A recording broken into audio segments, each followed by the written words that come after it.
Дефинитивно, ако има модна полиција во Македонија, повеќето од фолк пеачите ќе се соочат со затворски казни. Ваков заклучок добивме кога во петокот го проследивме 25-тото издание на фолк фестивалот Роса, кој се одржа во Македонската опера и балет. Кич за сите пари, вака некако би го пишали изгледот на нашите афирмирани пеачи од фолк естрадата. Се разбира, со честни исклучоци имаше и такви кои најверојатно погледнале на сетовите за мода и колку толку се потрудиле да заличат на луѓе кои се занимаваат со јавна професија.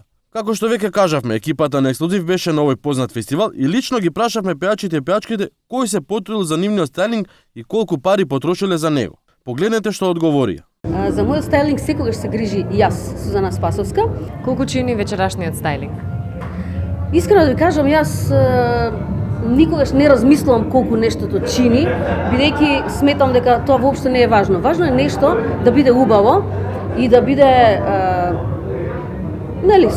солидно да изгледа за таа пригода. Колку вас ви годи епитетот македонската Леди Гага? Па јас многу пати сум го кажала тоа дека почитуваната Леди Гага тогаш не беше ни родена кога јас сето тоа го правев на сцената.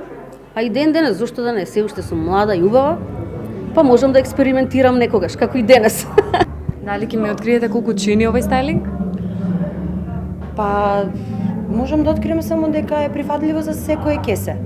Јас не патам од тие луѓе што гледат на тоа да е премногу скапо, а сепак не изгледа убаво.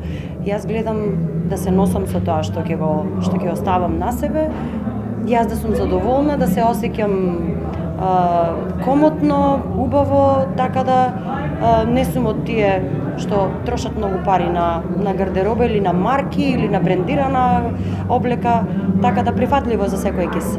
Дали тоа значи дека стајлингот чини повеќе од 500 евра? Не, многу помалку. Значи прифатливо за секој кесе, не. Дај ми некоја сума. Па ќе кажам од 2 до 10. Што носи Сузана оваа вечер? Па носам наметка и одоздала имам боди, каиш и тоа, така, по моја желба.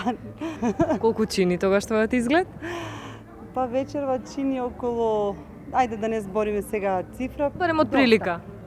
Па до 3-4 илјади евра. Кој е најскапото парче што го имаш на тебе? Штиклите. Добро, ти ја откриме барем колку чинат.